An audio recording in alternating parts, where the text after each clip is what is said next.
Assalamualaikum warahmatullahi wabarakatuh. Perkenalkan, nama saya Vicky Septian Dwinanto dengan tipe digit NIM terakhir 104 dari Teknologi Rekayasa Otomasi Angkatan 2024. Kali ini saya akan menjelaskan konsep dasar sistem embedded dan peripheral microcontroller.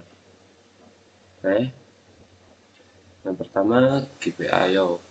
GPIO atau General Purpose Input Output adalah pin pada microcontroller yang digunakan untuk berinteraksi dengan perangkat luar. Melalui GPIO, microcontroller bisa menerima sinyal atau input dari komponen seperti tombol atau sensor, dan juga mengirim sinyal atau output untuk mengontrol perangkat seperti LED, buzzer, atau relay. Sederhananya, GPIO adalah jembatan antara program di dalam mikrokontroller dengan dunia luar. Setiap pin GPIO memiliki dua mode utama, yaitu pertama input. Nah, digunakan untuk membaca kondisi dari luar, contoh tombol ditekan atau tidak. Yang kedua ada output. Output digunakan untuk memberi perintah, contoh menyalakan atau mematikan LED. Oke, GPIO bekerja dengan logika digital. High atau 1 yang berarti ada tegangan, kurang lebih 3,3 volt atau 5 volt. Low atau 0 itu tidak ada tegangan.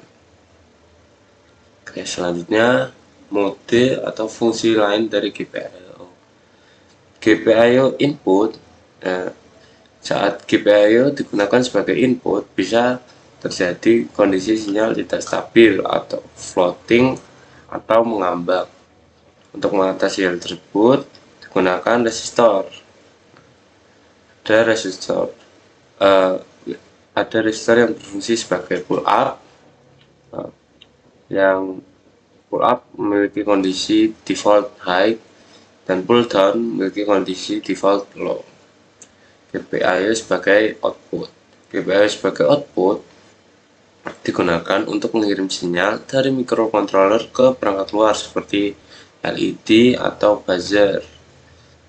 Kondisi high akan memberikan tegangan sehingga perangkat aktif. Kondisi low membuat perangkat tidak aktif. Selanjutnya ada alternate function atau AF. GPIO tidak hanya untuk input atau output biasa, tapi bisa dipakai untuk fungsi lain seperti UART, TX atau RX, SPI, I2C, dan juga BWM. Jadi satu pin bisa punya banyak fungsi tergantung konfigurasi. Oke, selanjutnya ada analog ADC atau DAC. Beberapa GPIO bisa membaca atau menghasilkan sinyal analog, contohnya ADC. ADC atau analog to digital bisa membaca seperti sensor suhu atau sensor cahaya. DAC, digital to analog, itu menghasilkan tegangan analog, tidak hanya high atau low tapi nilai yang meningkat. Selanjutnya ada BWM. BWM atau push width modulation digunakan untuk menghasilkan sinyal seperti analog dari digital. Contoh, mengatur kecerahan LED, mengatur kecepatan motor dengan mengatur lebar pulsa atau duty cycle. Selanjutnya ada interrupt GPIO. GPIO bisa digunakan untuk mendeteksi perubahan sinyal secara langsung. Contoh, tombol ditekan langsung memicu aksi tanpa perlu polling. Itu menjadikan dia lebih cepat dan juga efisien. Oke. Timer adalah modul pada microcontroller yang digunakan untuk menghitung waktu secara otomatis berdasarkan sinyal clock internal. Timer bekerja tanpa harus melibatkan CPU secara terus-menerus, sehingga sangat penting untuk membuat sistem yang efisien. Cara kerja: timer akan menghitung pulsa clock dari 0 hingga nilai tertentu. Nah, itu bisa disebut sebagai counter. Ketika mencapai batas atau overflow, timer bisa Yang pertama, satu mengulang dari awal, dua memberikan interrupt, atau yang ketiga menjalankan aksi tertentu. Jenis-jenis timer. Timer memiliki beberapa jenis, contoh timer dasar, yaitu hanya untuk mendelay atau pengukuran waktu. Yang kedua ada counter, yang berfungsi sebagai untuk menghitung kejadian eksternal, misalnya pulsa sensor. Yang ketiga ada timer BWM yang menghasilkan sinyal BWM. Beberapa mode timer, yang pertama ada up counting, menghitung naik, down counting, menghitung turun, dan periodic, berulang otomatis. Selanjutnya adalah ADC, Analog to Digital Converter, adalah modul yang digunakan untuk mengubah sinyal analog tegangan menjadi data digital yang bisa diproses oleh microcontroller. Cara kerja dari ADC adalah ADC membaca tegangan input, misal 0 sampai 3,3 volt, lalu mengubahnya menjadi angka digital berdasarkan resolusi tertentu. Contoh, 0 volt memiliki nilai 0, tegangan maksimum menjadi high 1. Resolusi ADC. Resolusi menentukan tingkat ketelitian 8 bit dengan 256 level, 10 bit 1024 level, 12 bit 4096 level. Semakin tinggi resolusi, semakin detail hasil dari pembacaan. Contoh kegunaan dari ADC yaitu sensor suhu, sensor cahaya, sensor gas, dan juga potentiometer. Oke, selanjutnya adalah digital to analog converter atau DAC. DAC adalah kebalikan dari ADC, yaitu mengubah data digital menjadi tegangan analog. Cara kerjanya seperti tadi, ADC cuma versi terbaliknya, yaitu nilai digital tertentu akan menghasilkan tegangan tertentu. Jadi inputan digital berubah menjadi analog. Contoh penggunaan, yang pertama output audio, dua kontrol tegangan analog. Oke, selanjutnya adalah BWM, pulse width modulation.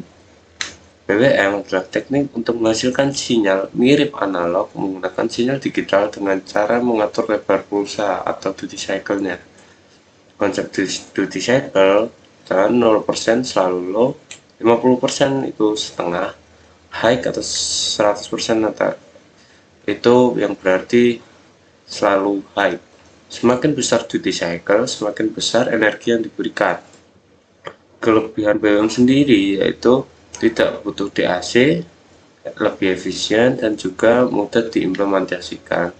Contoh penggunaan untuk mengatur kecerahan LED, mengatur kecepatan motor, dan juga kontrol power. Selanjutnya ada I2C atau Inter-Integrated Circuit. I2C adalah protokol komunikasi serial yang digunakan untuk menghubungkan microcontroller dengan berbagai perangkat lain seperti sensor, LCD, atau modul tambahan yang hanya dengan dua jalur kabel. Protokol ini sangat populer karena sederhana dan hemat pin. I2C memiliki dua jalur utama, yaitu SDA atau serial data, yang berfungsi untuk mengirim dan menerima data. Yang kedua ada SCL, yaitu serial clock, yang berfungsi untuk mengatur timing komunikasi. I2C juga memiliki karakteristik, yaitu yang pertama hanya menggunakan dua kabel, yang kedua bisa menghubungkan banyak perangkat sekaligus, yang ketiga bersifat half duplex atau tidak kirim dan terima data secara bersamaan. I2C juga memiliki kecepatan umum yaitu 100 kHz standar dan 400 kHz mode cepat. Cara kerja I2C, di master mengirim sinyal start condition, yang kedua master mengirim alamat device atau address, yang ketiga slave yang sesuai alamat akan merespon, yang keempat data dikirim atau diterima, yang lima diakhiri dengan stop condition. Setiap perangkat I2C memiliki alamat unik, sehingga banyak perangkat bisa dihubungkan dalam satu jalur yang sama tanpa saling tertukar. Dalam I2C juga terdapat konsep master dan slave. Master adalah perangkat yang mengatur komunikasi, biasanya microcontroller. Kedua adalah slave, perangkat yang merespon, seperti sensor, modul, dan lain-lain. Selanjutnya ada SPI, Serial Peripheral Interface. SPI adalah protokol komunikasi serial yang digunakan untuk pertukaran data dengan kecepatan tinggi antara microcontroller dan perangkat lain. Berbeda dengan I2C, SPI menggunakan lebih banyak jalur, tetapi menawarkan performa yang jauh lebih cepat. Jalur SPI. SPI menggunakan 4 jalur utama, yaitu MOSI, Master Out Slave In, yaitu data dari master ke slave. MISO, Master In Slave Out, data dari slave ke master. Yang ketiga, SCK, Serial Clock atau sinyal clock. SS atau Slave Select, yaitu memilih perangkat tujuan. Cara kerja SPI yang pertama, master mengontrol clock atau SCK. Yang kedua, saat clock berjalan, data dikirim dan diterima secara bersamaan. Ketiga, master memilih slave pada pin SS. Dan terakhir, data dikirim dalam bentuk bit secara sinkron. SPI juga memiliki karakteristik. Yang pertama, full duplex. Full duplex adalah kirim dan terima data secara bersamaan. Yang kedua, kecepatan tinggi, bisa sampai megahertz. Yang terakhir, tidak menggunakan alamat seperti I2C. Nah, ini adalah perbandingan I2C dan juga SPI. Dari yang pertama, aspek jumlah kabel. I2C hanya memiliki 2 kabel, sementara SPI bisa 4 atau lebih. Dan juga yang kedua, kecepatan dari I2C cuma sampai kHz, sedangkan SPI sampai MHz. Nah, kalau secara sistem, I2C pakai address base, jadi menggunakan alamat, sedangkan SPI tinggal memilih jalur mana yang ingin dipilih. Itu yang selanjutnya, kompleksitas I2C itu lebih sederhana karena dia hanya menggunakan 2 kabel, sedangkan SPI itu lebih kompleks. Nah, untuk penggunaannya untuk multi device, I2C lebih mudah karena lebih simple dan tidak ribet. Kalau SPI jelas lebih ribet karena menggunakan banyak kabel.